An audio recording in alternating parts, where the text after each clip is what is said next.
I promise I won't throw the two. Okay. Oh, okay. Oh, babies make everything better, even when they're not yours. So this is my youngest niece, Randy and John. Blessed us with her. She's very cute. Like my brother, I didn't write anything down. Should have took notes. That's what I did. No, I thought about it, but I'm like, screw that. I don't want to do that either.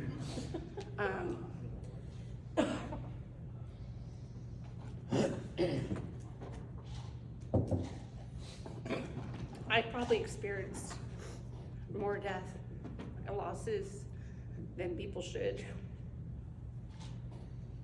I've lost all my grandparents, aunts, uncles, my dad, 25? Yeah, he died May 1st, 99. Yeah, 25 years ago. You want to do it? 26 years ago.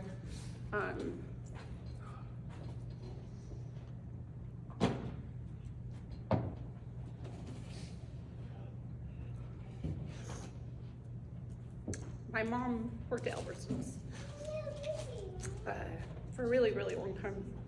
Yes, she did. And she retired right after Mother's Day of 2011. She retired because I was on bed rest with baby number 6. And she wanted to be home to help with the other 5 that were home.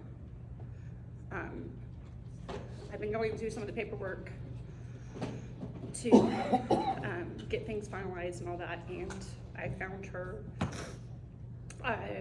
letter of retirement that she gave to them.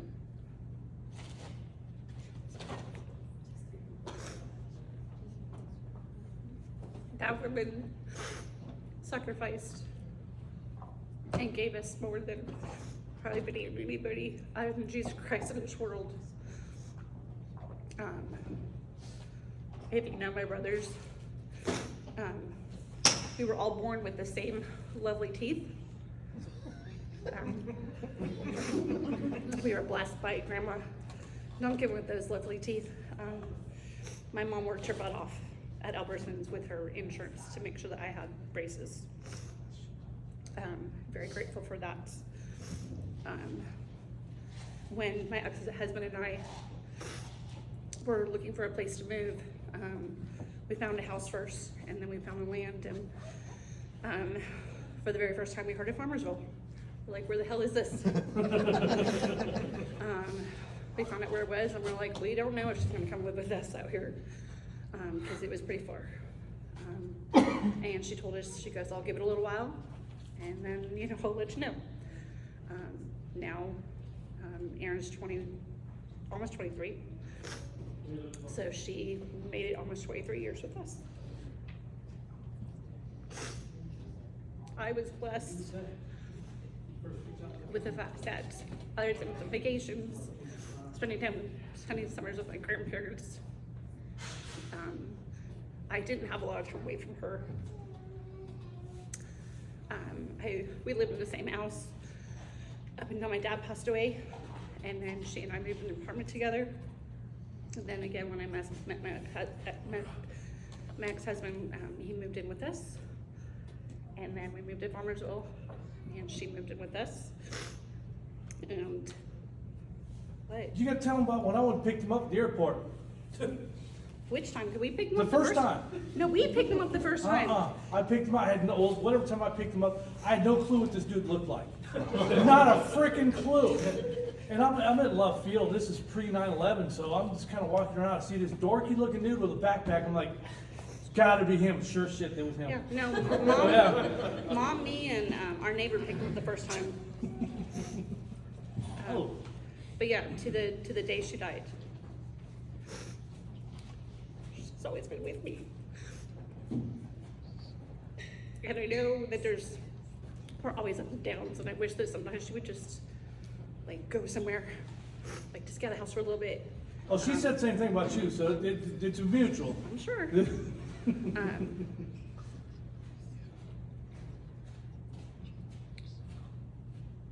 I think that's what has made this even harder is the fact that she's not there. I go into her room, Ooh. Yeah. she's not there. My amazing husband Jason, raise your hand or just wave or whatever. Oh, me? I'll give you a hug on that one. Yeah. This man deserves Him, not So me. many- Yeah, him, not me. so many germs for his crown when he gets to heaven. From the time my mom was diagnosed, I helped where I could as far as making appointments, calling doctors, making schedules and all that. But when she got to the point where she needed help with her breathing treatment or medicine, to the point where she came back from hospice and couldn't do anything for herself anymore, to making sure oxygen tanks were going, that's what he did. God had allowed him not to be able to find a job for a while, which we found out was a huge blessing in disguise. And he woke up all through the night with her, all through the day with her, never once complained, was tired as hell, crabby to everybody else, but rightly so. But he stepped up when he didn't have to. And I'm very grateful for that. I'm grateful for all my kids who took the time to come and tell her that they loved her and say goodbye. I'm especially grateful because pretty soon our grandbaby will be here, and she got to meet him before she passed away. But then a day, like James kind of said it, if you don't have a personal relationship with Jesus and you want to know, you can come talk to me, my best friend Karen. She's amazing. I'll tell you a story about her in a minute.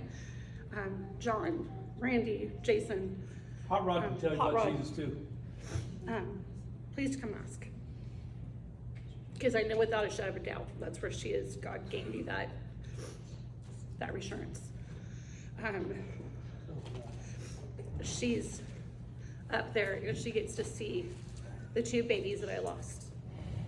And she gets to see our second baby, grandbaby, that unfortunately also didn't make it. So she's got her hands full up there. But one last story about my best friend Karen. Karen and I met when her kids were not quite two. I was kind of eavesdropping on a conversation she was having with somebody, and we struck up a conversation and have been friends for the last 17 years almost. But with the first baby that I lost, we already knew that he had passed, and we were just waiting for Friday. It was a Thursday, waiting for my appointment to go and have all that done. And I woke up that morning cramping really bad, and I didn't know why. And my kid's dad had already left for work, and I finally called my mom in there. She gave me some ibuprofen and some water, and then she came back a little bit later and she goes, I'm pretty sure you're in labor. Now, my first 4 pregnancies, I had a set of twins.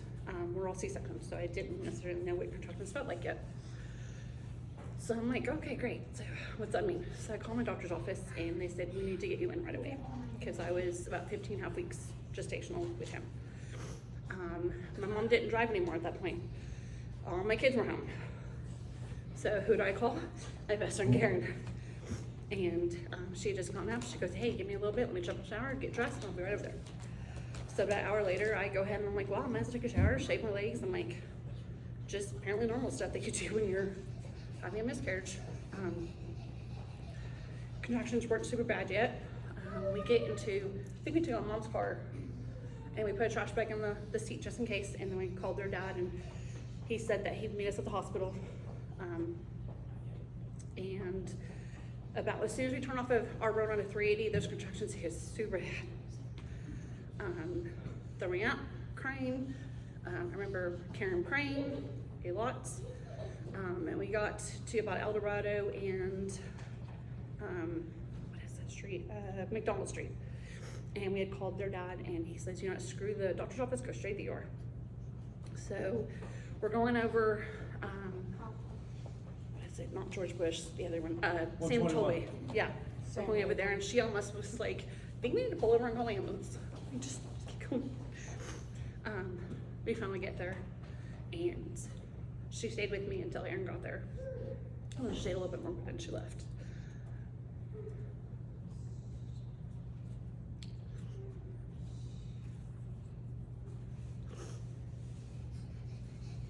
That's a true definition of a friend.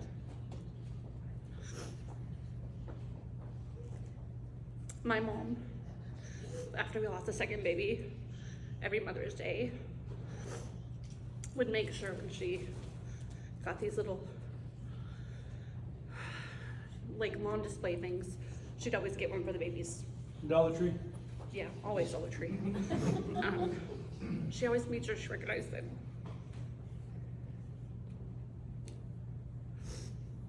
It's probably the last, week or two, I've been able to walk in her room without having a full-blown panic attack.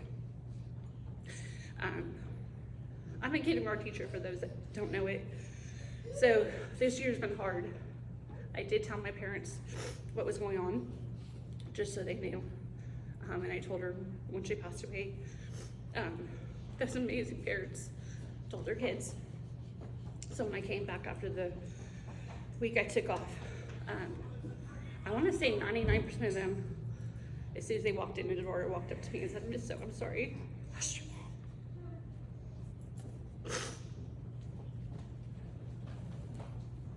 God bless me with those amazing parents and those amazing, amazing kids that got me through this year. Because without them, I don't think I would have made it. And if I'm just a quarter as strong and loving and selfless and independent as my mom, I will call it good.